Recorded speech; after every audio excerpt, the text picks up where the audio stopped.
Сайн бацгаана уу эрхэм хүндэт үзэгчдээ их орон Монголын үндэсний телевизээс бэлтгэн өргөдөг нээлттэй хилцүүлгийн маань шинэхэн дугаар эхлэхэд бэлэн болоод байна. Бид энэ удаагийн дугаарт даатгалын эргэн тойрон сэдвийн хүрээнд ярилцах болно. Ингээд студид ирсэн зочдтой үзэгч та бүхэндээ танилцуулъя. Санхүүгийн зохицуулах хорооны даатгалын газрын референт Гамболд. Албан журмын даатгагчдын холбооны даатгалын сангийн мэргэжилтэн Тунгалаг. Ард даатгал компани захирал Эрдэнэ Тулга. Монголын хохирол үнэлгээчдийн холбооны гүйцэтгэх захирал Биза Гунда. Солонгос улсын хохирол үнэлгээчдийн холбооны ерөнхийлөгч Хунчаал. За студид хүрэлцэн ирсэн та бүхэндээ маш их баярлалаа. Юуны өмнө иргэд маань ямар мэдээлэлтэй байдгийг бол даатгалын талаар мэдлэг мэдээлэл нь ямар байдгийг бол гэдэг талаар сурвалжлагыг бэлдсэн байгаа. Тэгэхээр энийг үзчихэд бүгдээрээ ярилцлага эхлүүлье.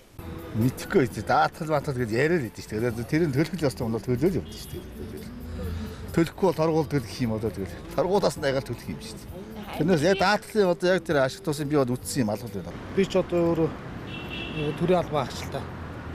Тэгэл одоо даатгал гээл одоо биднээс ч одоо шимтгэл гээл яг 100 гаруй мянган төгрөг аваад ишж байгаа шүү дээ. Хаанаач тий яадаг юм мэдэхгүй шүү дээ. Миний хувьд бол яг төрийн албаны холбоо зөвхөн машин тэрэгний асал юм уу тэр үед л даатгалын асуудлыг хөндөж байгаа. Бас үедээ бол даатгалтай харьцдаг ус байна шүү дээ.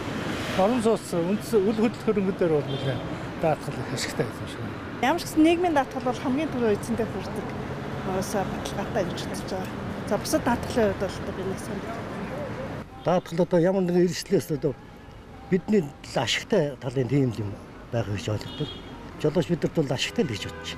За тэгэхээр иргэд маань ийм мэдээлэлтэй байна. Тэгэхээр Монгол улсад даатгалын салбар хөгжөөд 80 гаруй жил болчихжээ. Тэгэхээр ер нь даатгалын салбарын маань өнөөгийн хөгжил ямар байгаа юм бол энэ асуултыг би Гамболд референтээс асуумаар байна.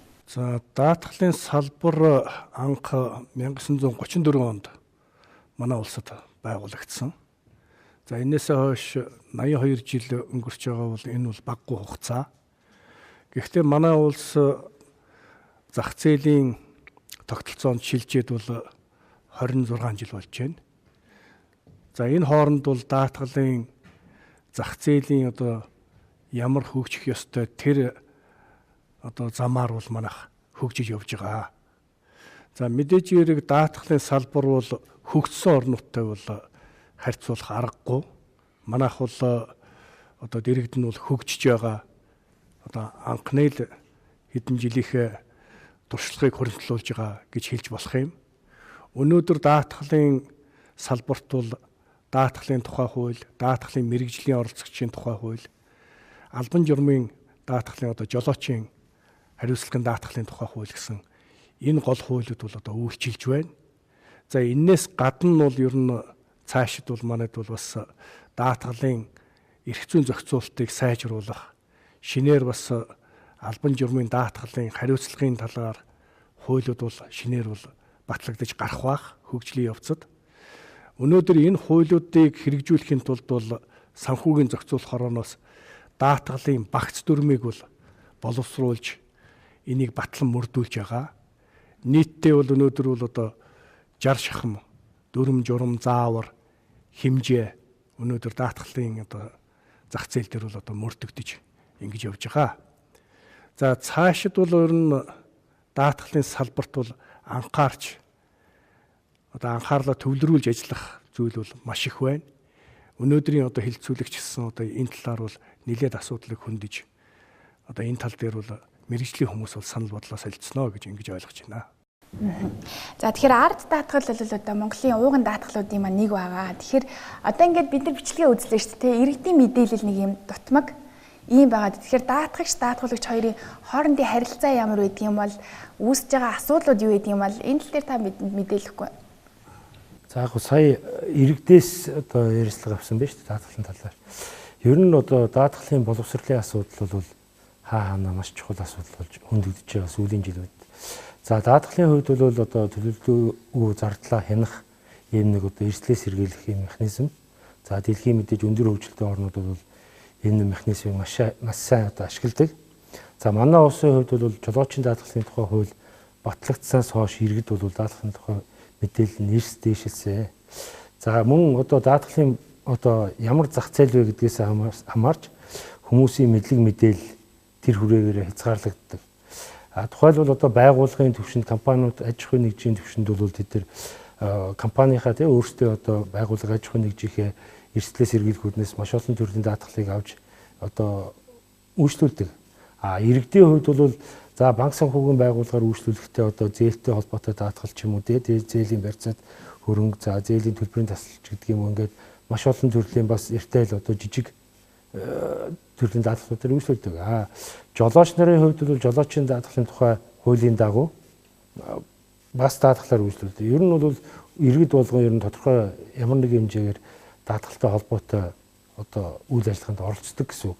За чухам саяны хүмүүс одоо аль төрлийнх нь одоо хэсэгт нь аль секторт нь байгаад байгааг бол бид мэдэхгүй байна. Тухайн одоо ямар ажил боловсролын түвшин ямар ажил эрхэлдэг те тэрнээсээ хамаарат даатгалын тухай боловсрол бол бас тодорхой хэмжээгээр байх ёстой гэж үзэж байна. Саяны бэлдсэн одоо бидний сурвалжлага бол ерөнхийдөө бол дундаж иргэдийн тоонд орж байгаа. Одоо насны түвшнээс авсан байгаа байхгүй. Тэгэхээр ер нь бол даатгал гэдгээ ойлгоод байгаа хэрнээсээ яг одоо хандах мэдээлэл нэг дутмаг гэдэг юм болоо да гэж сэтгүүлч миний би харсан. Тэгэхээр албан журмын даашдын холбоо энэ тал дээр ямар үйл ажиллагаатай оролцдог вэ? Та энэ талаараас ярилцгаая. За сая сурвалжлагуудыг харж байхад бол хүмүүс нөө даатгалын ач тусыг одоо төдийлөн мэдрээгүй тийм ээ. За яг ямар ч гэсэн хураамжаа бол төлждөг. Тэгээ ач тусыг нь бол би мэдрээгүй байна гэдэг нь нэг талаасаа бол бас замын хөдөлгөөнд хариуцлагатай оролцдог хүмүүс байна гэж би бол харлаа. Яг бол тэд бол замын хөдөлгөөнд одоо хариуцлагатай соёлтой тийм ээ хөдөлгөөний аюулгүй байдлыг хангаж оролцдог учраас хин нэгэнд бол хохирол учруулаагүй байна. Тийм учраас одоо түүний бусдад учруулсан хохирлыг нөгөө хариуцсан одоо төлдөг даатгал байна шүү дээ. Манай жолоочийн даатгал бол тийм учраас одоо нөхөн төлбөр гаргаагүй, бусдад хохирол учруулаагүй, нөхөн төлбөр даатгалын компаниас аваагүй учраас би даатгуулаад байдаг. Гэхдээ ач тусыг нь бол үзээгүй гэсэн байдлаар хариулж байна. Энэ бол нэг талдаа бол сайн зүйл тийм ээ. Ерөөсөө жолоочийн хариуцлагын даатгал бол хариуцлагатай, соёлтой хөдөлгөөнд оролцож тийм ээ бусдын одоо бусдад хохирол учруулахгүйгээр бусдыг бас амар амгалан тайван байхад одоо бас хувь нэмрээ оруулж байгаа асуудал шүү дээ. Энэ бол за тэр өнцгөөс нь бол би сая хаарлаа. За тэгээд энэ хууль хэрэгжиж ирснээс хойш бол 5 жил гаруй хугацаа өнгөрч байна. Энэ хугацаанд бол манай одоо албан журмын даатгагчдын холбоон дээр жолоочийн даатгалын мэдээллийн нэгдсэн сан гэж ажилладаг. За энэ сангаас бол жолоочийн одоо тухайн жилдээ төлөх хураамжийн хэмжээг тооцоолж гаргахаас гадна мөн бол одоо тухайн жолооч хэдэн удаа нөхөн төлбөр авсан бэ гэд тийм ээ хэдэн удаа одоо зам тээврийн осолч орчил гаргасан бэ гэсэн тооцоолууд бол хийгддэг байгаа. За тэгээд эндээс одоо гаргаж байгаа статистик дүн тайлангаас харахад бол хууль хэрэгжснээс хойш хугацаанд 100 мянга гаруй одоо иргэн бол ямар нэгэн хэмжээгээр бусдад хохирол учруулад даатгалын компаниудаас нөхөн төлбөр авсан байгаа. Тэгэхээр бол жолоочийн даатгалын ач тусыг бол хамгийн багадаа одоо 100 мянга гаруй манай одоо иргэд жолооч нар бол хүртсэн байна гэсэн үг. Тэгвэл хуулийн гол зорилго бол замын тээврийн осолт одоо өртсөн хүмүүсийн хохирлыг барагдуулахад чиглэгдэж байгаа. Гэхдээ ер нь бол заавал зам тээврийн осол гаргаа гэсэн үг бол биш шүү дээ. Энэ жолоочийн хариуцлагын тухай энэ дүрм журмаа бол манай жолоочд бол илүү мэдээд байгаа. Гэтэл одоо маш олон одоо даатгалын системүүд байна шүү дээ. Тэ одоо гинти ослын одоо юу гэдгийг амьдрал дээр гарч байгаа бүхэн дээр. Тэгэхээр энэ талын мэдээллийг илүү одоо түлхүү өгөх тал дээр яаж одоо ханддаг юм бол одоо мэдээллийн нэгдсэн сан гарч ийн гэж байна шүү дээ, тэ.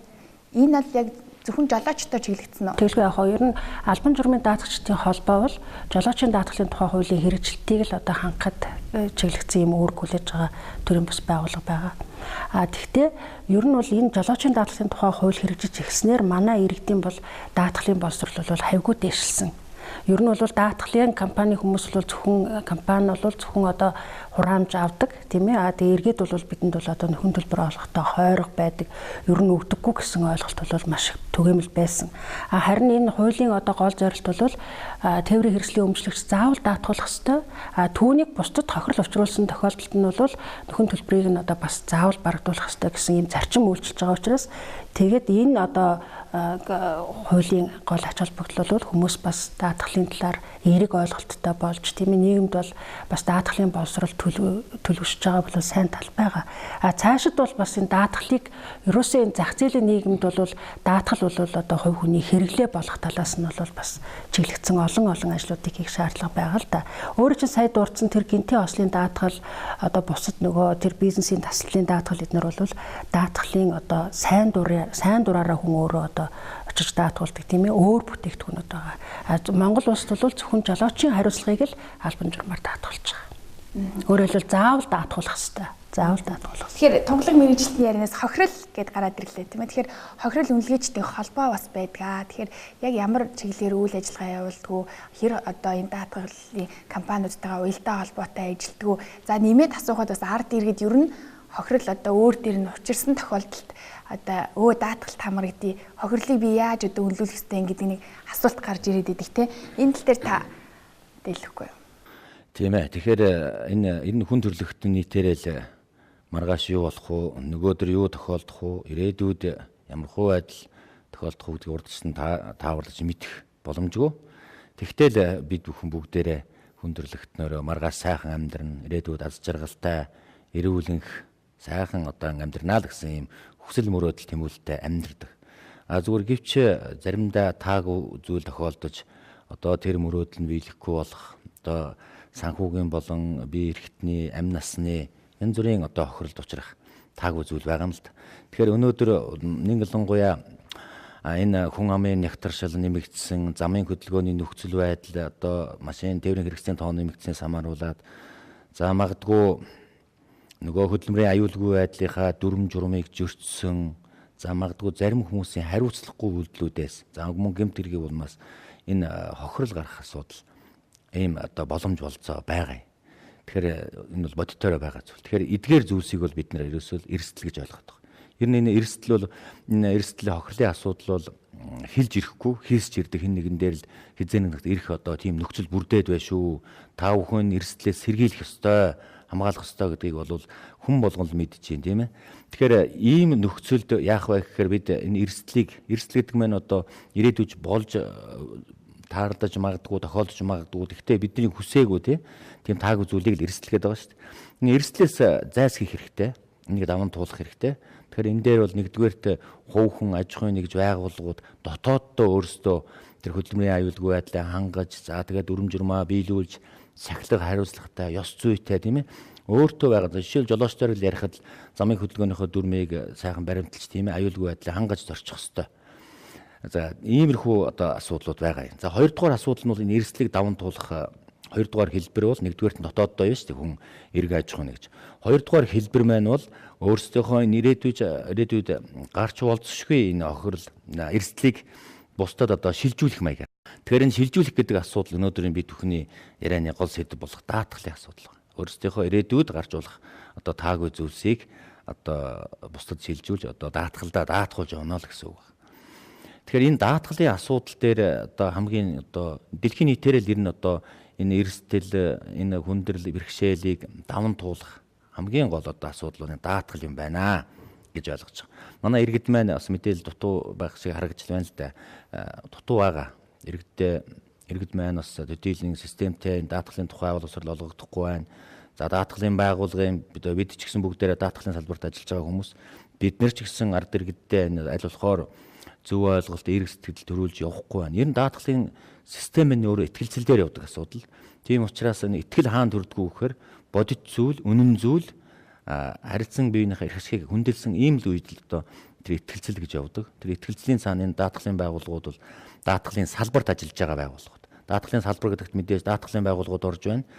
Төлөөлөгчид, зуучлагчид, даатгалын хохирол үнэлгээ гэсэн энэ актуарчд энэ ийм олон хүмүүс багтдаг л да.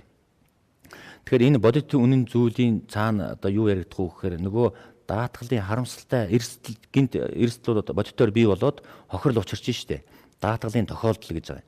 Тэр энэ даатгал гэдэг маань өөрөө том утгаараа бол ер нь ерөнхий утгаараа яг уу гэхээр иргэн өөрийнхөө одоо урдчилж хэлж болохгүй одоо таагүй зүйлсийг одоо даатгалын байгууллагад даатгуулад за гэрээ хэлцэл хийгээд тэгээд тэр даатгуулсныхаа хөлсөнд буцаагаад одоо тодорхой баг хэмжээний хураамж төлдөг.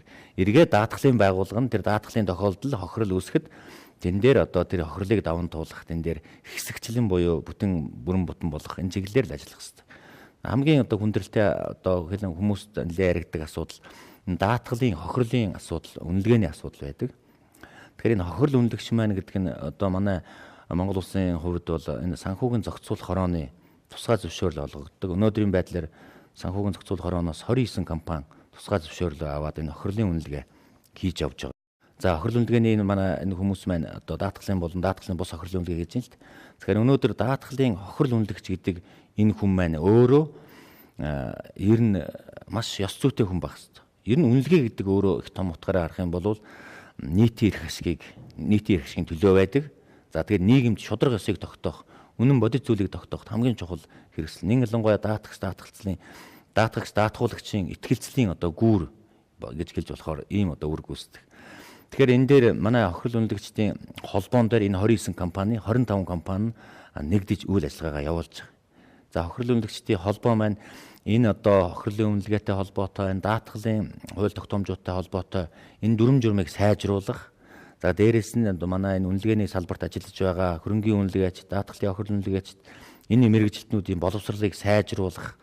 За тэгээд энд одоо эдгээр хүмүүсийнхаа одоо хууль ёсны эрх ашигыг хамгаалах чиглэлээр ингэж одоо ажиллаж байгаа. Зүгээр энэ үнэлгээчтэй холбоотой нэлээд хүндрэлтэй асуудлууд бий л дээ. Нэгдүгээрт нэг талд нь одоо ялтан сэжигтэн гэвэж байдаг. Нөгөө талд нь хохирогч гэвэж байдаг. Нэг талд нь даатгагч гэвэж байдаг. Нөгөө талд нь даатгуулагч гэвэж байдаг. Тэгэхээр эдгээрийн одоо бүх нийтийнх нь л одоо эрх ашигыг хамгаалсан хамгийн бодит үнэн тавих хэрэгтэй. Тэгэхээр энэ үнэлгээний салбарт ажиллаж байгаа, үнэлгээний байгууллагад ажиллаж байгаа энэ хүмүүс бол маш ёс зүйтэй ийм хүмүүс байх ёстой гэж хууль сануулсан ийм хүмүүс байх ёстой. За баярлалаа. Тэгэхээр салбар бүрийн мэргэжилтэд ирсэн байгаа учраас бид нараас олон улсын худалдааны төв болоход сандын худалдааны төв талаар нэг сурвалжлага бэлдсэн байгаа. Энийг үзээд бүгдээр дахиад үргэлжлүүлээд ярилцлага явъя. За Санди Плаза бол өнгөрсөн оны 10 сарын 10-нд шатсан байгаа. Тэгээ бид нар бол ерөөсөө хохирлоо бол ерөөсөө одоо хүртэл авч чадаагүй. Тэгээ ер нь бол нийт түрээслэгчдийн байдал бол маш хүнд, маш хэцүү байдалтай. 100 хэдэн хүн шатснаас ерөөсөө одоо үйл ажиллагаа явуулж байгаа 10 хэдэн хүн л одоо байгаа.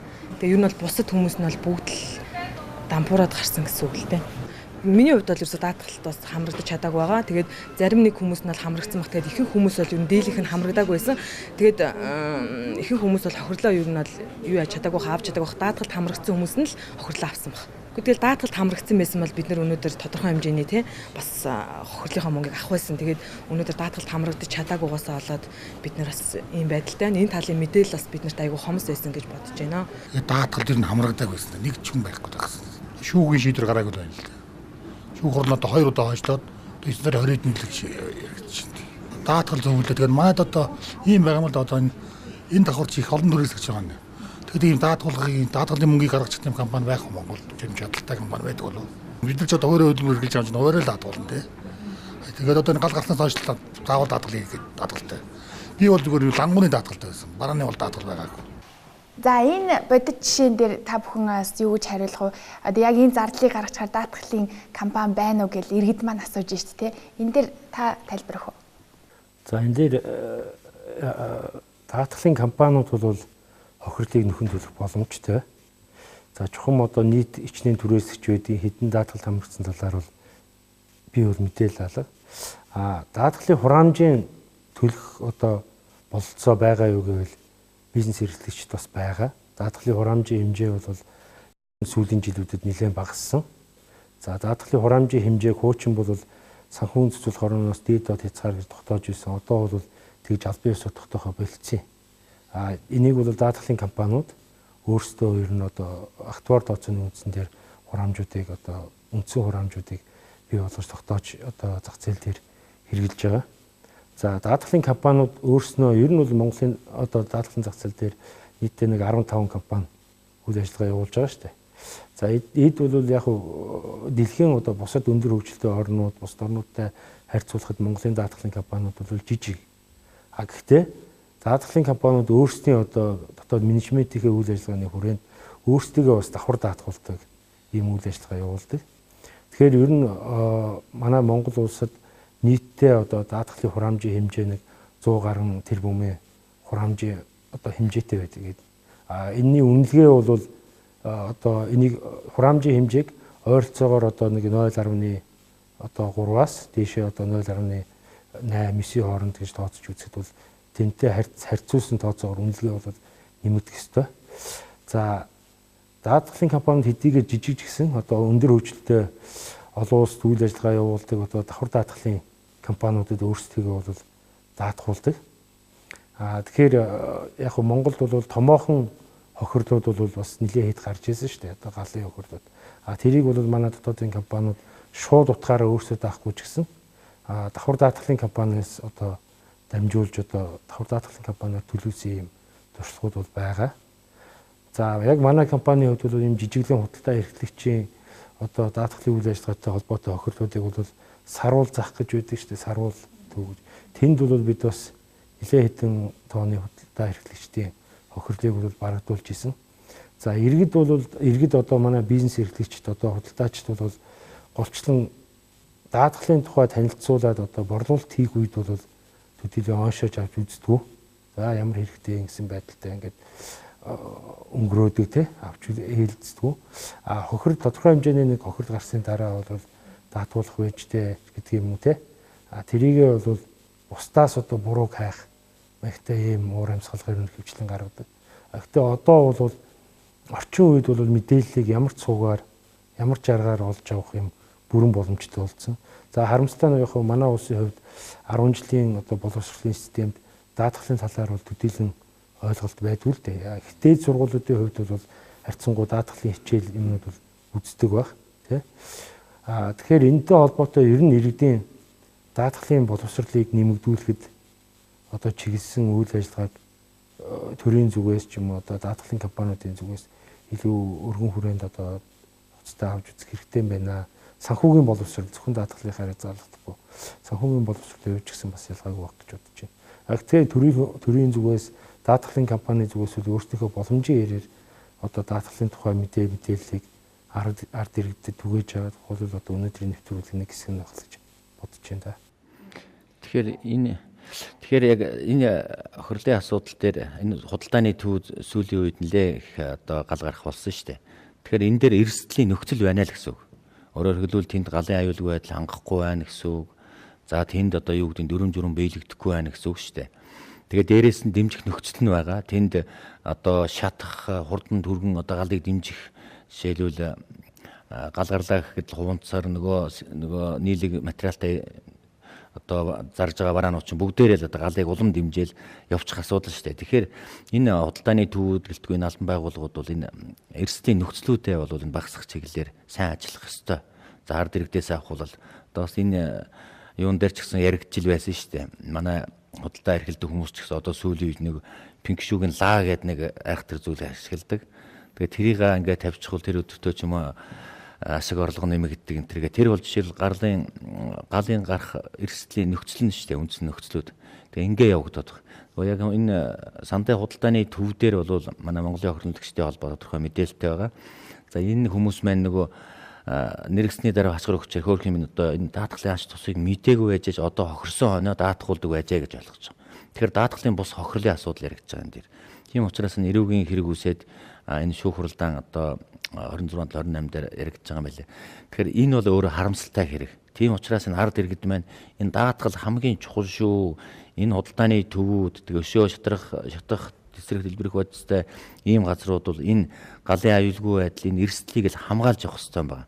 За зүгээр энэ сандын худалдааны төвийн үнэлгээний үйл ажиллагаанд анх манай хохирлогчдын холбооны бүрэлдэхүүн орж ажиллаж явж байгаа. Зүгээр тэгтээ одоо эцсийн шийдвэрүүд нь ямар хуу байдлаар хууль шүүхийн байгууллагаараа явж байгаа учраас бидэнтэй одоогоор л тодорхой мэдээлэл алга байна. Энэ дээр хүмүүс бид нар анхад ороход энд маш хүндрэлтэй л дээ. Ер нь хамаг юм л хар нүүрс болцсон. Тэгээд энд ямар ч юун ч байсан мэддэхгүй болсон нүүрс болцсон газар л манай энэ хууль шүүхийн байгууллага онцгой байдлах манай хохирлогчдын шинжээчд ингэж орж ажилласан. Тэгэхэд ерөөсөө энд чинь нэг хүн гэдэг лөө хоёр хүн л даатгалтай, бусд нь даатгалгүй байсан юм байл. Тэгэхээр манай хүмүүс чинь нэг тайвширдаг сэтгэлгээ байгаа юм. За энэ жилд даатгалынхаа нөхөн төлбөрийг хураамжийг төлчихөж байгаа юм. Тэгэхээр тухайн жилд нь хохирол гарахгүй болохоор зэрэг энэ хүнд дэмий мөнгө төлчлөө гэсэн иймэрхүү байдлаар хандаад тэгээ дараа жил нь ч юм уу нөгөө даатгалаа төлөөгүй үед нь энэ гай гарцад таагүй үйл тохиолдод байгаа байхгүй. Тэгэхээр энэ тасралтгүй энэ хураамж юугаа төлж даатгалынхаа ач тусыг бодож явах хэрэгтэй. Ер нь бол нөгөө гай газар дороос гэдэг чтэй хилж ирэхгүй хийсч ирдэг энэ асуудал дээр бол маш анхааралтай, маш одоо бодлоготой ард иргэд байна хандаж энэ бизнесээ төлөвлөх ёстой. Ер нь энэ даатгалтай хүн бол ер нь их л сайхан тайван, амгалан, амар хулуу гэж бодоод байгаа шүү дээ.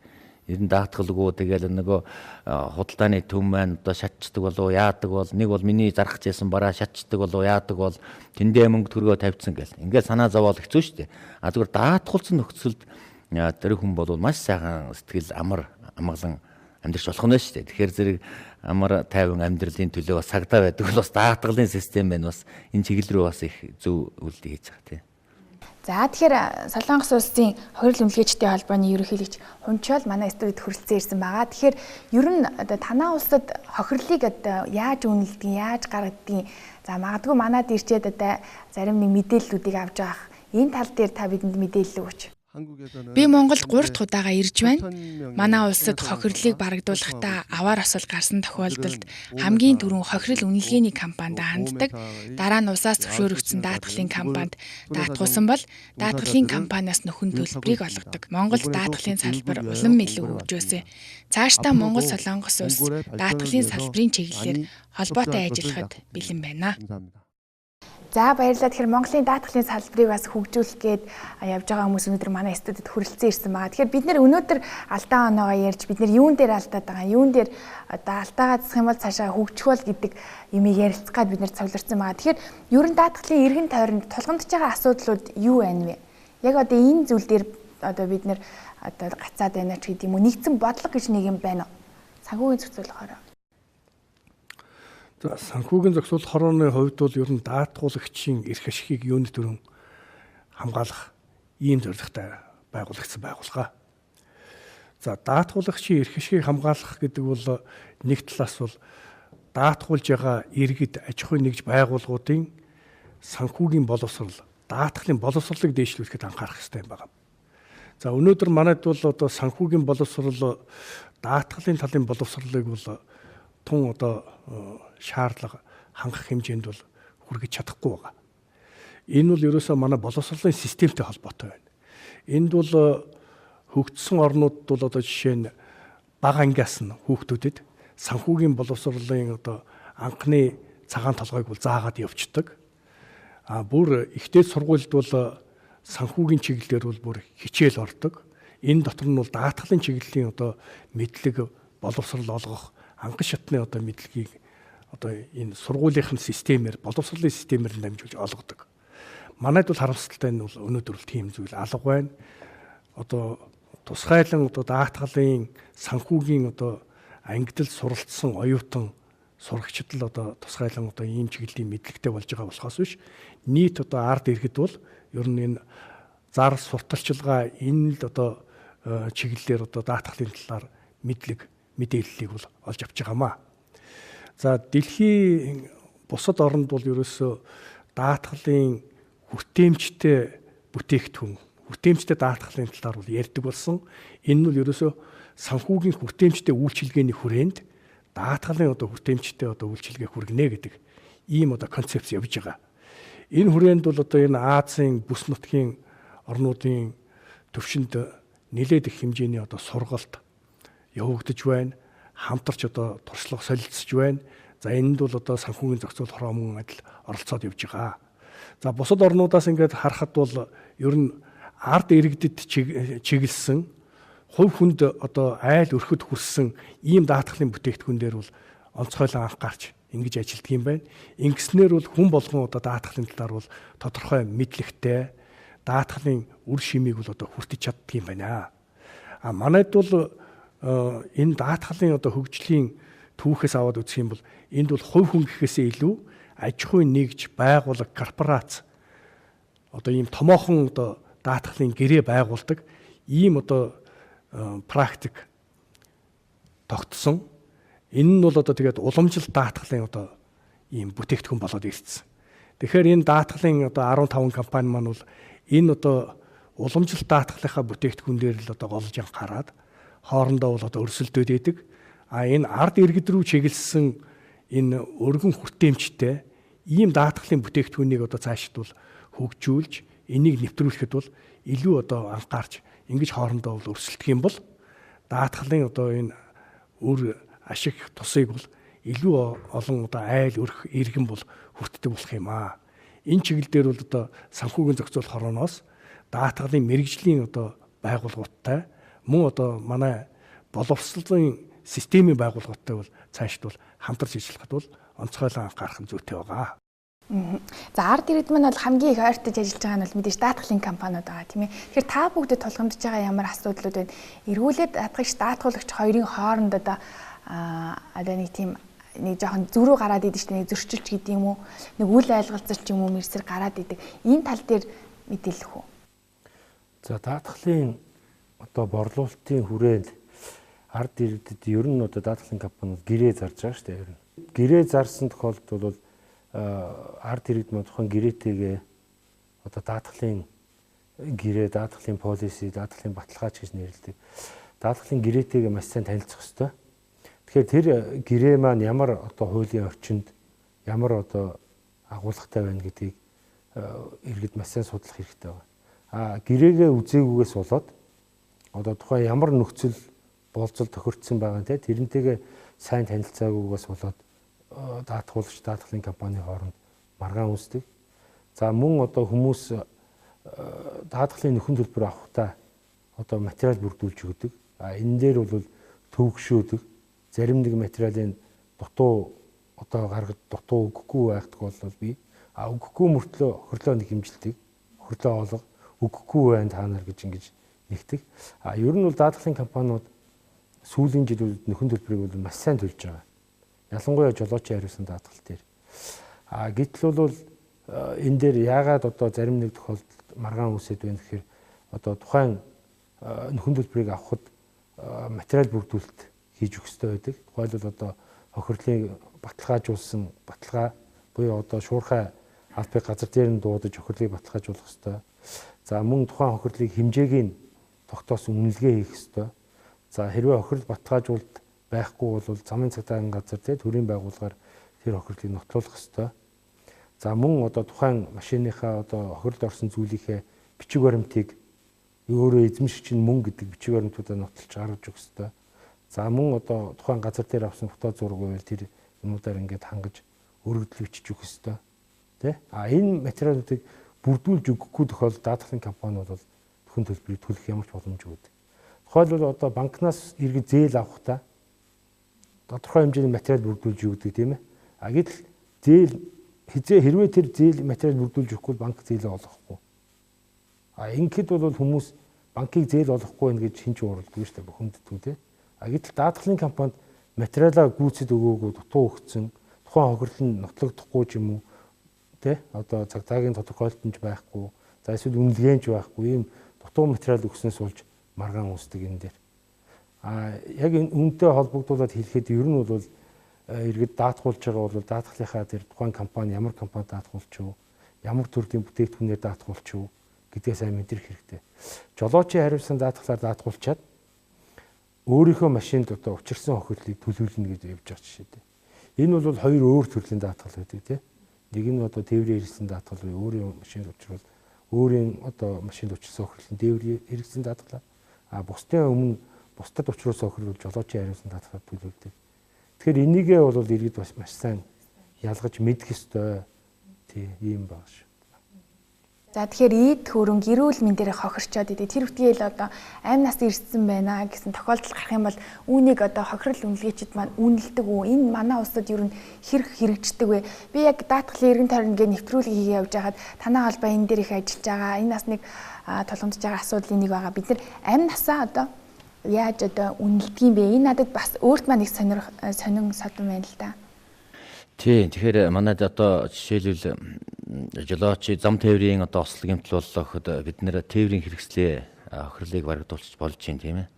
Тэгэхээр энэ дээр хамгийн орхигдоод байгаа асуудал бол манай Монгол улсад энэ хүний эрүүл мэнд сэтгэл санаа магадгүй сүүлдээ одоо энэ алдраг хүндэд хандах асуудлууд маш их гарч байгаа шүү дээ. Тэгэхээр энэ бол чухал асуудал. За энэ асуудлыг 2015 онд бид нар бас Солонгосын охирлын төгсдийн холбоотойгоо хамтраад энэ ослын улмаас учирсан охирлын үнэлгээгээр энэ хүний эрүүл мэнд ослын ословарын улмаас хүний эрүүл мэнд одоо амнаас охируул энийг одоо хэрхэн тооцож болох вэ? Энийг яаж тооцох вэ? Энэ арга аргачлалтаа сурж байгаа юм. Тэгэхээр энэ дээр манай Монгол улсын өнөөгийн хүчин төгөлдөр байгаа иргэний болон эрүүгийн хуулиуд дээр бүгдээрэн дээр нь за тэр хүний амнаас сэтгэл санаа эрүүл мэндэд учирсан охирлыг нөхөн барагдуулнаа гэж заасан. Маш олон залтууд байгаа шүү дээ. Тэгэхээр энийг хэрэгжүүлдэг. Тэгэхээр энэ дээр бас манай 2015 оноос хойш хийсэн үнэлгээнүүд зарим шүүхийн байгууллагууд дээр бас нөгөө ийм практик байхгүй. Тэр ямар үндслээр яаж ийн гэсэн юм яригдаад байгаа. Тэгэхээр энэ бол маш чухал асуудал байна. Энэ манай шүүх прокурорын байгууллага, хуулийн байгууллагын маань энэ дээр маш одоо тэр хууль дүрмээ биелүүлэх чиглэлээр маш ажиллах шаардлагатай. Ер нь энэ хүний эрүүл мэндтэй холбоотой асуудал их хүндэлтэй. Өнөөдөр манай одоо Монгол хүн үн цэнтэй байна, хүний хохирол ямар хуу байх вэ гэж тооцож байгаа юм л. Тэгэхээр зэрэг Монгол хүн Чингисээс ахуулаад агуу их өндөр түүх уламжлалтай Монгол хүн маш өндөр үнэтэй байх ёстой. За нэг хүнд ногдох газар нутгийн хэмжээгээр өндөр үнэтэй байх ёстой. За газрын хөвлөдөө энэ их баялагийг эзэмшигч эзэн хүний хувьд Монгол хүн асар үнэтэй байх ёстой гэж харж байгаа. Тэгэхээр өнөөдөр Монгол хүний амь нас энэ эрүүл мэндийн үнэлгээг хийх явцад бас бэрхшээл гарч ирж байна л та. Тэгэхээр энэ үнцэнтэй байх ёстой монголчууд. Аль болохоор үнцэнтэй болох ёстой. Гэхдээ энэ дээр харамсалтай нөгөө нийгмийн хөгжлийн байдал байна. За тэгээ дээрэс нь энэ улс их орны маань тэр нөгөө нэг хүнд ногдох дотоодын бүтээгдэхүүн гэдэг ч юм уу те амжиргааны төвшин тэгээд одоо энэ бусад бүхий зүйлээ шалтгаалаад бас төдийлөн одоо бодит хэмжээнд руугаа явж чадахгүй байна. Зүгээр гэвч энийг бол хохирлыг тооцох ёстой. Манай дээр энэ хохирсон хүн бол хохироол яваад байгаа шүү дээ. Энэ хүний одоо эрүүл мэндтэй холбоотой, амь настай холбоотой юм бол нэг хүнийх нь одоо хүүхдэн ч юм уу ямар нэгэн үлдүүрдийн ч юм уу лаварт ороод эрүүл мэнд нь хохирцсон бол тэр хүн хохироол байна. Тэрний хажууд ээж аав, гэр бүл, өөр хүүхэд бүгд л хохирно шүү дээ. Тэр хүмүүс сэтгэл тайван нэг ч одоо хорон байхгүй. Тэгэхээр эдгээр хүмүүсийн сэтгэл санааны хохирол бүхий зүйлийг одоо энэ охирлд тооцож бодогдох ёстой юм байна. Зөвхөн өнөөдөр энэ төвшөнд бид бүхэн нэлээд их судалгаа явуулж байна. За Монголын хохирол нөлөөлөгчдийн холбоо маань өөрөө 3 төрлөөр үйл ажиллагаа явуулдаг. Үнэлгээний. Нэгдүгээрт нь энэ даатгалын гэдгээс илүү нөгөө байгаль орчин энэ одоо чиглэсэн, хоёрдугаар гамшиг, байгаль орчин гамшигын чиглэлээр, хоёрдугаар асуудал нь хөрөнгийн чиглэлээр, за гуравдугаар асуудал нь бол энэ эрүүл мэндийн чиглэлээр гэсэн. Яг энэ чиглэлээр одоо бодлогын хороод ажиллаад энэ одоо арга аргачлаад сургаад үнэлгээчд маань ажиллаа явж ин л. Зүгээр бид нар энийг цааш нь улам сайжруулах, за энэ Солонгос, за Японд ч юм уу те энэ хүний эрхийг дээдэлсэн энэ орнуудаас бид нар суралцах хэрэгтэй. Тухайлбал Америк нэгдсэн улс мужаараа тэр тухайн жилийнхаа инфляцийн түвшнээс хамааруулаад улс болгон хүмүүнийхээ амь насны суур үнийг тодорхойлоо гаргацсан байдаг. Оросын холбооны улс тэр бүгд ерөөсөө тэгэхээр энэ цаашдаа хүнтэй холбоотой энэ хохирол тооцогдоод ирэх юм бол өнөөгийн нийгэмд бол нэлээд өндөр дүнтэй юм явагдаад шүүх хуулийн байгууллага нэлээд хаалга татна л да. Тэгээ энэ нь бол цаашдаа юунд одоо ашиг тустай юм бэ гэхээр нөгөө энэ хүмүүнийхээ дээдэлтэйг амь насын хохироодог, эрүүл мэндийн хохироодог нэр төрдөд нь халддаг энэ нэг замбраагүй байдал бол энэний дагуу арилах ёстой юм байна. Энэний дагуу манай даатгалын байгууллагууд маань ч гэсэн энэ хүний эрүүл мэнд амь насны руу чиглэсэн даатгалын бүтээгдэхүүн юмуудыг олшруулах ёстой л гэж бид нэр харж байгаа. Энэ тал дээр даатгалын одоо бодсон төлөвлөсөн зорилго зорилтонд оруулсан юм байгаа юу? Тэгээ хүний амь насны эрсдэгэд энэ бүтээгдэхүүн дээр оруулчихъя гэсэн тийм. За ер нь одоо амь настай холбоотой даатгалууд бол амьдралын даатгалын компани гэдэг улс орнууд бус тусрал байдаг. Манай улсад ч бий. Тэгэхээр амьдралын даатгалын компани бол тухайн хүний амь нас эрүүл мэндийг одоо бүтэн амьдралын хугацаанд даатгах юм үйл ажиллагаа явуулдаг л да. За манай компанийн хувьд бид нар одоо амьдралын бус даатгалын үйл ажиллагаа явуулдаг. За яг хөө амьдралын даатгал гэдэг нэрлэгдсэн байгаа ч гэсэн яг одоо даатгалын эрсдэл нь бол нас баралтыг л даатгах байгаа юм даатгал да. Гэхдээ ямар нас баралтын даатгал гэж нэрлэлтэй биш. Энд чинь амьдрал үргэлжлэн, үр хөвгөд үргэлжлэн гэдэг үгнээсээ энэ даатгалыг бол амьдралын даатгал гэж нэрлсэн юм байт юм бэ лээ. Үнэлгээ бол ер нь мөнхийн маргаантай сэдв. За сая асуулаа хүний амь настай холбоотой үнэлгээний талаар бол бас маш олон хүчин зүйл байт юм байна. Хөрөнгийн даатгалын хувьд бол үнэлгээ бас адилхан инфляц одоо нөгөө валютын ханш Тэ одоо маш олон хүчин зүйлийн тооцож одоо үнэлгээг хөрөнгөний үнэлгээнүүдийг хийдэг.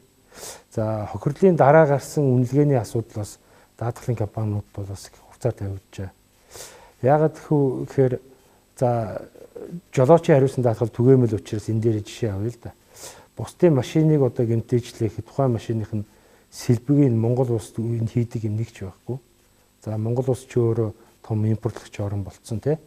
Тэгэхээр одоо тухайн валютын ханшныхаа хэлбэлзлээс шалтгаалаад сэлбэг одоо ажлын үснийх нь сэлбэгний үн өсдөг. Үүнийг дагаад тухайн одоо даатгалын компани төлбөрөө одоо дагаж өгсөн гэсэн үг тий. Тэгэхээр анх даатгуулж исэн үнэлгээнээс хүртэл машиных нь үнэлгээ нь өндөр болсон байдаг. Өөрөөр хэлбэл дутуу даатгуулж байгаа юм шиг тухайн цаг үедээ дутуу даатгуулсан юм шиг юм даатгалын үндсэн зарчим зөрчигдөх ийм байдал руу хүртэл орж байна. Тэгэхээр энийг бол даатгалын компаниуд аль болохоор одоо зүү зүйтэй одоо зохицуулаад явж байгаа. За санхүүгийн цэцүүл хорооноос бол ирэх бүхий зөвшөөрөл авсан үнэлгээний компаниуд бол энэ дээр бас тодорхой шийдлэл явандаа гаргах бах. Тийм бодолтой. Санхүүгийн зохицуулахаараа бас яг энэ ярьж байгаа сэдв дээр хэлэх юм байна уу? Тэгэхээр даатгалын тухай хуулинд бол даатгалыг эрдийн даатгал, амьдралын одоо урт хугацааны даатгал гэж ингэж ангилдаг л да.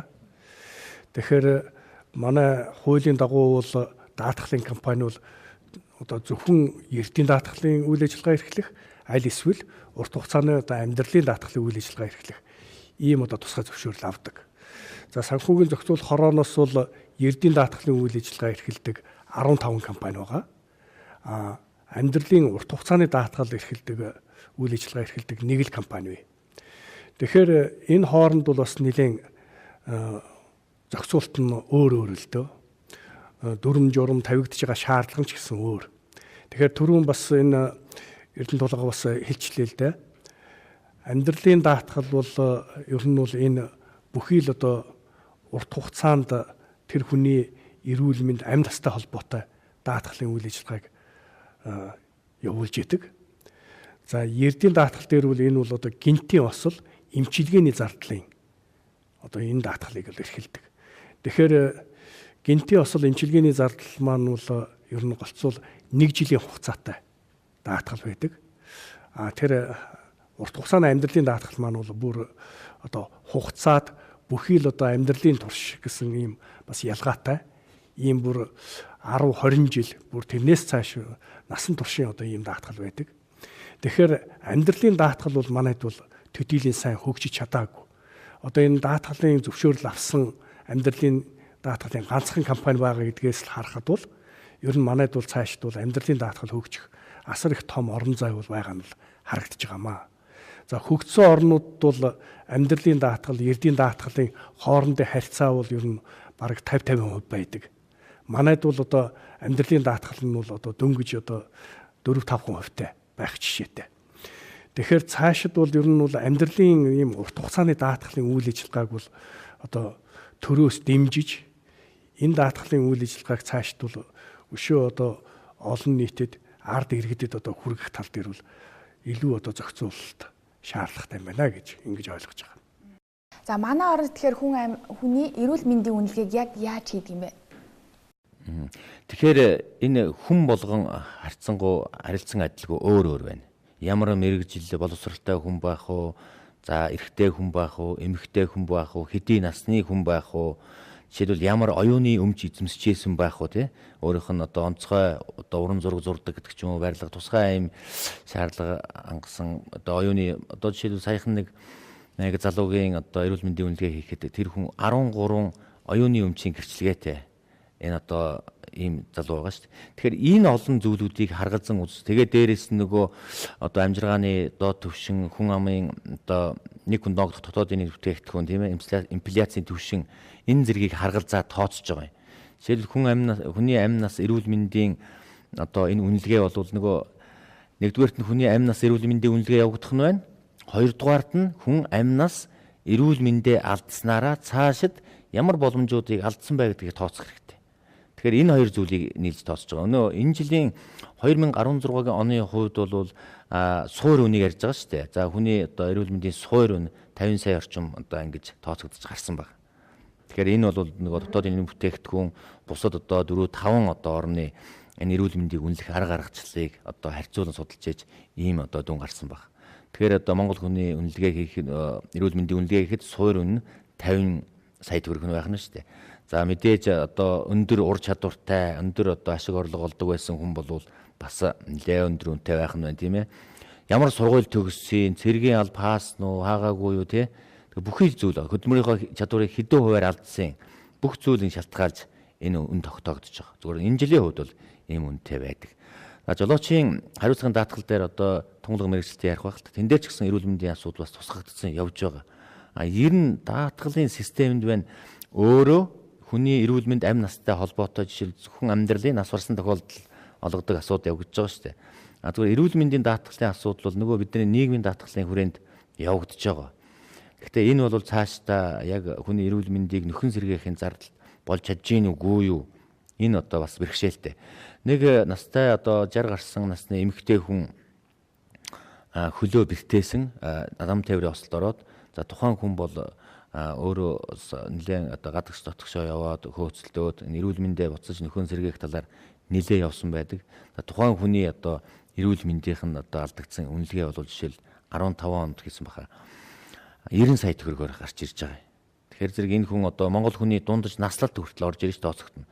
Тэгэхээр хүн болгон харилцан адилгүй өөр үнэтэй байна л гэсэн үг. За та энэ тал дээр мэдээлэл. Жолоочийн даатгалын тухай хуулиар бол бусдын эд хөрөнгө амнаас эрүүл мэндэд учирсан хохирлыг одоо барагдуулдаг. За тэгээд даатгалын үнэлгээ нь бол A буюу мотоциклтэй, B английн тээврийн хэрэгслийн хувьд бол 5 сая, C английн тээврийн хэрэгслийн хувьд бол 10 сая төгрөгийн даатгалын үнэлгээтэй байдаг. За хураамжийн хувьд бол 33 мянган төгрөг, за 42553 мянган төгрөгөөр суур хураамжууд нь байдаг. За энэ хураамжаасаа бол тухайн хүн одоо ямар английн тээвэр, ямар одоо моторын хүчин чадалтай тээврийн хэрэгсэл унжаан, ямар хэдэн хүний одоо суудалтай тэргүү гэх мэтлэнгээр хэдэн удаа нөхөн төлбөр авсан зэрэгс нь одоо харгалзаад энэ суур хураамжил бол өсдөг, эсвэл одоо буурч тооцогддог байгаа. За тэгээд хамгийн харамсалтай нь бол 2015 он гэхэд 429 хүн амь насаа одоо алдсан байдаг. Зам тээврийн ослын улмаас амь нас алдсан. За тэгэхээр энэ 429 хүнд бол одоо 5 буюу 10 сая төгрөгийн нөхөн төлбөрийн 80 хүртэл хувийг нь л одоо жолоочийн даатгалын тухай хуулийн дагуу барагдуулдаг. Өөрөөр хэлбэл 5 сая төгрөгийн даатгалын хамгаалалттай хүн байсан бол 4 сая төгрөг, 10 сая төгрөгийн одоо даатгалын хамгаалалт авч юм хураамжтуулсан, эрсдлээ хамгаалуулсан хүн бол 8 сая төгрөгийн.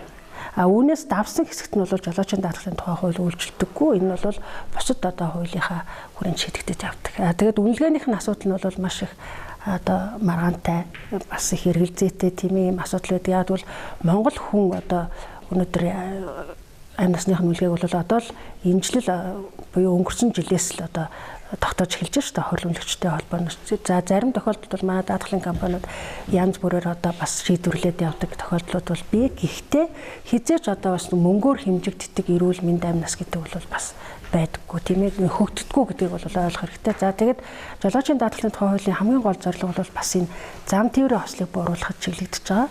Өөрөөр хэлбэл төрөөс одоо шийдвэрлэж чадахгүй байгаа тэр зарим асуудлуудыг одоо бусад байгууллагуудаар даатгалаар жишээлбэл шийдвэрлэж болдгоо гэдгийг л одоо харуулж байгаа. Өөрөөр хэлбэл Монгол хүн бол эрүүл аюулгүй орчинд амьдрах одоо эрхтэй. Нөгөө талд нь бол төр тэрүүргийг хүлээж байгаа шүү дээ. Гэтэл төр өнөөдөр 429 хүн нэг жилд өглөө зүгээр гэрээсээ одоо баяртай гэж гараад эсвэл ажил төрөл амжуулна гэж гараад л тэгэл гэртээ очихгүйгээр болж гэнэ гэдэг бол бас их хэцүү хүнд тоо баримт байгаа. Гэхдээ энэ тоо бол бас харьцангуй жилээс жилд бол буурч авч байгаа. Тэгэхээр Солонгос улсууд одоо эрүүл мэндийн үнэлгээгээс хэрхэн хийдэг юм бол тийм ээ, харьцуулсан тийм байдаг. Солонгос улсад хамгийн анх 1978 онд хохирол үнэлгээний холбоо байгуулагдсан. Үүнээс үүдэж 1985 онд амь насны даатгалын байгууллага нэгдсэн. Амь насны даатгалыг шийдвэрлэхдээ ямар байдлаас болж амь насаа алдсан байна? Үүнийг даатгуулахын тулд даатгал олон төрөл байдаг. Амь насны даатгалч гэсэн. Үүнийг даатгуулах ёстой юу, үгүй юу гэдгийг наривчлан судалж үзсний дараа даатгалыг олгодог. Амь насаа алдлаа гэд шууд даатгал олгодоггүй, маш сайн судлах хэрэгтэй.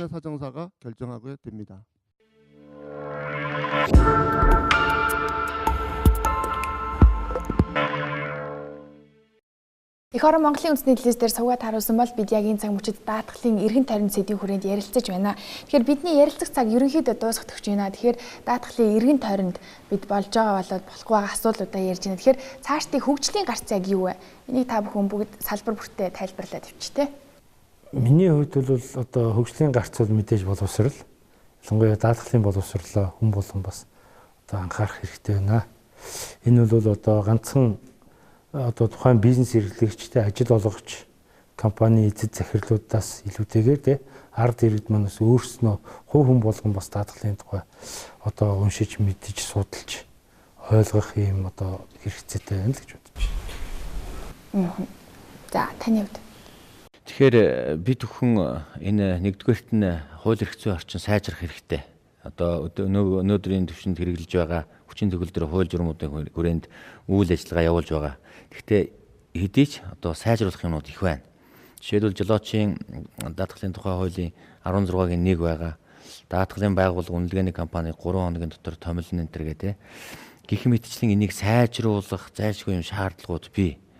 Зүгээр энэ арга аргачлууд одоо яг үнэлгээ хийж байгаа, даатгалын борлуулалт хийж байгаа энэ хүмүүс маань энэ одоо даатгалын актуар тооцоол хийж байгаа хүмүүс маань арга аргачл одоо энэ дэр маш сайн сурах хэрэгтэй, дадлагжиж одоо улам сайн урагшаал явах хэрэгтэй нэгдүгээр асуудал. Хоёрдугаар асуудал энэ даатгалын байгууллагад ажиллаж байгаа хүмүүсийн мэдлэг ур чадварыг маш сайн одоо дээшлүүлэх хэрэгтэй, тасралтгүй боловсролоор хангаж явах хэрэгтэй. Энэ утгаараа бид нэр энэ Солонгосын охирлын төгсчдийн холбоотой манай албан журмын даатгчдын холбоо, Монголын охирлын төгсчдийн холбоо, даатгчдын холбоо хамтраад сургалт зохион байгуулж байгаа. Даатгалын тогтолцоо, албан журмын даатгал, охирлын үнэлгээ гэдэг энэ сургалт. Энэ сургалт маань өөрөө нэгдүгээрт энэ даатгалын салбарт ажиллаж байгаа хүмүүсийн мэдлэг ур чадварыг сайжруулах чиглэлээр явж байгаа. Хоёрдугаарт бидэнд цаашд одоо хийж хэрэгжүүлэх нэг чухал ажил бол даатгалын салбарт ажиллаж байгаа энэ байгууллагууд хоорондоо маш нэгдмэл үйл ажиллагаатай явах ёстой.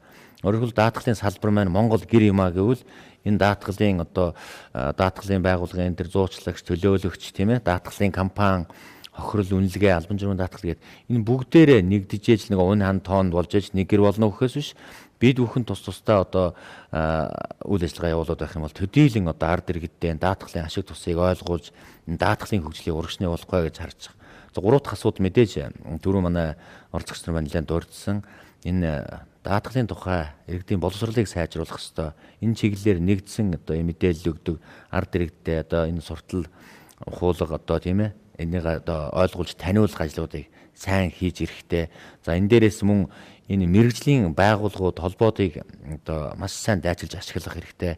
Эдгээрийнхаа үйл ажиллагаа чадварыг нэмэгдүүлэх чиглэлээр дэмжиж ажиллах энэ чухал байгаад байгаа. Ер нь тэгээд бид нар монголчууд ч бас ч гэж монгол хүн үнэлж баршгүй гэсээр байгаад үнгүүдүүлээ хийсэн тооч байхгүй нэг төгрөгч тоо тавигдтгүй юм байсан. Одоо ингээ 2015 оноос бид нар монгол хүн дээр ямар ч байсан нэг тоо тавьдаг болчиход байна шүү дээ. Энэ бол бидний бас дэвшил гэж харж байгаа. Бид нар энийг цааш нь улам л өргөжүүлж нэн ялангуяа хүний эрүүл мэнд амь нас алдар хүнд рүү одоо хандсан энэ охирлын асуудлууд, энэ даатгалын асуудлууд, энэ үнэлгээний асуудлууд яригдах ёстой, цааш улам хөгжих ёстой гэж бодож байгаа. За таны хувьд. За миний хувьд бол түрүүний ярьсан юмтай давхардуулахгүйгээр хэлэхэд бол энэ даатгал хүрч чадаагүй иргэд, айл өрхүүдэд, аж ахуй нэгжүүдэд даатгалын одоо сэтгэлд нь нийцсэн тийм хэмжээний одоо бүтээгдэхүүнийг гаргаж ирж тэдэрт бол самд болгох зүйтэй гэж ингэж бодож байна. За түрүүн нэг хүртээмжтэй даатгалын талаар нэг товч дурдсан байгаа. Тэгэхээр манай даатгалын компаниуд маань бол ер нь энэ даатгуулагч нарын ашиг сонирхолд нийцсэн ийм даатгалын бүтээгдэхүүнийг илүү олныг гаргаж тэр бүтээгдэхүүнээ бол одоо олон нийтэд иргэдэд илүү одоо хүргээсэй л гэж ингэж хүсэж байна. За энэний төлөө бол одоо санхүүгийн зохицуулахороо даатгалын компаниудтай, даатгалын мэрэгжлийн байгууллагуудтай хамтарч ажиллана. Эннийхээ төлөө бол одоо даатгалын мэрэгжлийн одоо мэрэгсэн боловсон хүчнийг одоо цаашид бол бий болгоход бол анхаарч ажиллана. Даатгалын чиглэлийн одоо энэ хууль эрх зүйн актуудыг бол боловсронгүй болгох дээр бол хамтарч ажиллана. За баярлалаа. Таны хувьд? Жолоочийн даатгалын тухай хууль бол маш сайн хэрэгжиж байгаа хууль. Уг бүтээгдэхүүн нь бол тийм ээ уг бүтээгдэхүүн нь бол ер нь одоо заавал буюу хариуцлагын даатгалын юу байгаа шүү дээ тийм ээ заавал тээвэр хэрэгслийн өмчийг заавал даатгалах хэрэгтэй. За тэгэд манай энэ оролцогч нар бол бүгд одоо даатгалын боловсролыг нэмэгдүүлэх, нийгэм даатгалын одоо хэрэглээг төлөвшүүлэх талаар бүгд одоо санал хэлж байна, санал нэгтэй байна. За би нэг зүйлийг бол одоо бас нийт одоо жолоочийн даатгалын даатгуулагчдад хандаж анхааруулж хэлхийг хүсэж байна. Энэ юу гэхдээ зэрэг манай жолоочийн даатгалын сан гэж албан журмын даатгагчдын холбоон дээр ажилладаг. Энэ сангаас бол даатгалынхын гэрээний хугацаа дууссан буюу даатгуулаагүй одоо хүмүүс бусдад тохирол учруулах юм бол нөхөн төлбөрийг хариуцж гаргаад буцаагаад одоо нөгөө буруутай этгээдээс буцаа нэхэмжилдэг байгаа. За энэ оны эхний 6 сарын байдлаар бол одоо 34 хүн манай жолоочийн даатгалын сангаас нөхөн төлбөр авсан байна. За тэгээд юуг анхааруулах гэдэг нь гэхээр энэ 34 хүний 90 гаруй хувь нь бол өөрийнхөө одоо нөгөө өмчлийн тээврийн хэрэгслийг банк бус санхүүгийн байгууллага буюу одоо барьцаат зээлийн үйлчилгээнд дээр эсвэл банкнд одоо барьцаалаад тэгээд гэрээгээ нөгөө шинжилж байгуулаагүй улмаас одоо ямар нэгэн байдлаар бусдад тохирол учруулсан тохиолдолд нөгөө тээврийн хэрэгслийн өмчлөгч заавал даатгалд хамрагдах ёстой байдаг. Нөгөө хүн бол би даатгалтай гэж бодоо явж идэг. Тээврийн хэрэгсэл бол банкны юм уу эсвэл одоо ломбардны өмчлөлт шилжсэн байдаг. За тэгээ бусдад тохирол учруулаад даатгалын компани нөхөн төлбөр олох болохтой зэрэг хуулийнхаа дагуу бол өмчлөгч нь даатгалгүй. Өөрөөр хэлбэл өмчлөгч өөрчлөгдсөн тохиолдолд гэрээгээ өөрчлөөгүй гэсэн үг. Ийм харамсалтай байдлаар хүмүүс бол ингээд нөгөө нөхөн төлбөрөө өөрөө барагдуулах болж байгаа байхгүй. Гэтэл бол нөгөө угтаа бол даатгуулсан байгаа шүү дээ тийм ээ. Даатгуулаад тэгээд нөгөө даатгалын мэдлэг хомсоосоо болоод тийм ээ одоо хуулиа буюу түрүүний Эрдэнэ тулгын захирлын хэлснээр нөгөө даатгалынхаа гэрээний зарим заалтуудтай хүмүүс бас дутмаг танилцдагаас тийм ээ танилцсан байдгаас шалтгаалаад ийм зүйлүүд бол болоод байна. Тэгэхээр одоо ямар нэгэн байдлаар өөрийнхөө тээврийн хэрэгслийн өмчлөлийг өөрчилсөн тохиолдолд бол жолоочийнхаа даатгалын гэрээг бол өөрчилж байгуулах хэрэгтэй. Энэ дээр бол нэг хүндрэл байхгүй. Манай даатгалын компаниуд дээр бол очиод гэрээгээ өөрчлөл байгуулах бол бүрэн болцоотой боломжтой байгаа шүү дээ. За тэгээд нөгөө өмнөх хугацааныхаа нөхөн төлбөрийг хэрвээ нөхөн төлбөр аваагүй бол өмнөх хугацааныхаа одоо даатгалын хураамжийг буцааж аваад нөгөө гэрээн дээрээ хураамж байдлаар төлөөд ингээд шилжүүлээд явах боломжтой байдаг. За тэгээд мэдээж хэрэг бол даатгалын боловсролыг нэмэгдүүлэх боловсролыг одоо бүр одоо бага наснаас нь хүүхдэд тийм ялангуяа сургуулийн одоо тийм одоо ч тийм жишээ амьдрал дээр байдаг шээ. Эх орны дайны үед жишээлбэл нөгөө тойроод ингээд шууд гүгэд орсон бол нөгөө талын одоо мэрэгэн буутагчд буудуулахгүйгээр одоо нэг пошт зэрэгтэй. Гэтэл бол тэр нөгөө бага наснаас нь зүлгэн дээр гიშгэж болохгүй гэдгийг нөгөө бүр ухамсарт нь шингээсэн учраас тэр одоо галын шугамн дээр хүртэл нөгөө зүлгэнээс тойрч гүйж агаад тэгээ одоо нөгөө мэрэгэн буучт ингээ буудуулсан тийм одоо юу байдаг. Тэгэхээр аль бага наснаас нь л одоо ингэж хөвшүүлэх тусам бол тэр хүнд бол одоо мөнхийн дадал хөвшил болж ингэж одоо сууж өгдөг. Тэгэхээр бас цаашдаа бол одоо манай Монгол улсын боловсролын систем бүр бага наснаас нь одоо өөртөө учирч болох эрсдлийг даатгалаар бол бас хамгаалж болдго юмаа гэдгийг л төлөвшүүлэх нь бас их чухал тавьж байна. За баярлалаа. Тэгэхээр даатгалын эргэн тойрон сэдвийн хүрээнд бас асуудлуудыг ярилцаж гарцыг олохын тулд манай студид ирж сонирхолтой яриа өрнөсөн та бүхэнд маш их баярлалаа. Эх орон Монголын үндэсний телевизийн энэ удаагийн нээлттэй хэлэлцүүлэг маань даатгалын эргэн тойронд гэдэг сэдвээр үзэж та бүхэндээ хүрлээ. Тэгэхээр эргэн та даатгалтай хамрагдах хэрэгтэй гэдгийг манай энэхүү хэлэлцүүлэгээс мэдсэн баха. Дараагийн дугаарт уулзъя. Баяртай үзэгчтэй.